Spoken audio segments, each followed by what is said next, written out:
Welcome to NML news channel. ప్రతి ఏడాది DSC notification, బాబు surety, job guarantee నినాదాన్ని నిజం చేస్తున్నాం. అత్యంత పారదర్శకంగా డిఎస్సి ప్రక్రియ చేపట్టాం. విద్యార్థులకి టీచర్లు నైతిక విలువలు బోధించాలి.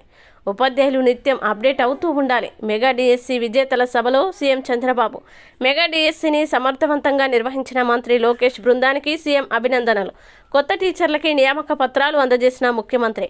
ప్రతి ఏడాది డిఎస్సి నోటిఫికేషన్ ఉంటుందని ముఖ్యమంత్రి నారా చంద్రబాబు నాయుడు స్పష్టం చేశారు. నిరుద్యోగులు ఈ ఏడాది డిఎస్సిలో క్వాలిఫై కాని వారంతా డిఎస్సి ప్రిపేర్ అవుతూ ఉండాలని సూచించారు. ఇకపై ప్రతి ఏడాది డిఎస్సి నిర్వహిస్తామని, దానికోసం ప్రత్యేకంగా అనుమతులు తీసుకోవాల్సిన అవసరం లేదని మంత్రి నారా లోకేష్కి సీఎం చంద్రబాబు చెప్పారు. మెగా డిఎస్సిలో విజేతలకి ఉపాధ్యాయ పోస్టులు, నియామక పత్రాల్ని జారీ చేసే కార్యక్రమం గురువారం రాష్ట్ర సచివాలయం సమీపంలో జరిగింది.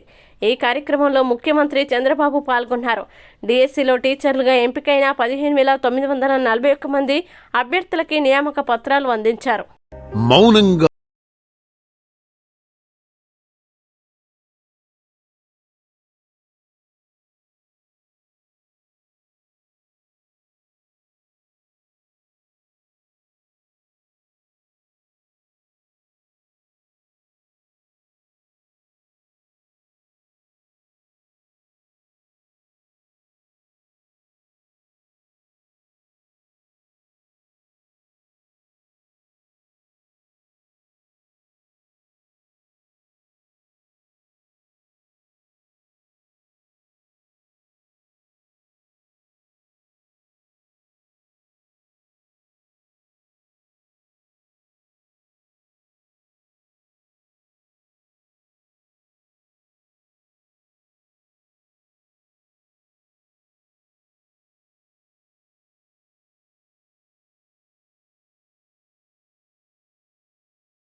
రెండు 2006లో బిఎడ్ పూర్తి చేశాడు రామారావు.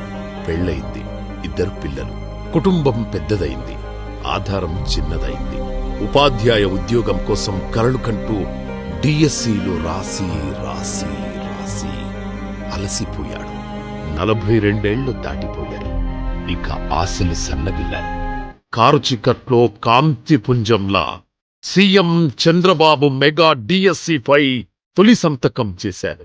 విద్యాశాఖ మంత్రి నారా లోకేష్ మెగా డిఎస్సి నిర్వహించి తీరుతామని ప్రకటించారు. కూటమి ప్రభుత్వం వల్ల నాకు వాళ్ళకి ఇంకా చాలా రుణపడి ఉంటానండి. ఎందుకంటే దీన్ని ఒక 2 సంవత్సరాలు 3 సంవత్సరాలు కనుక లేట్ చేసినట్టయితే నాకు ఏజ్ బార్ అయిపోయేది. కుటుంబ సభ్యుల అందరి సహకారంతో ఇంట్లోనే ఉంటూ ప్రిపేర్ అయ్యాడు.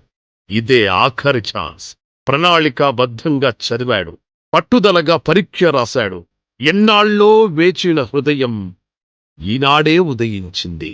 Mega DSC school assistant physical science పోస్టుకు కాటూరు రామారావు ఎంపికయ్యాడు.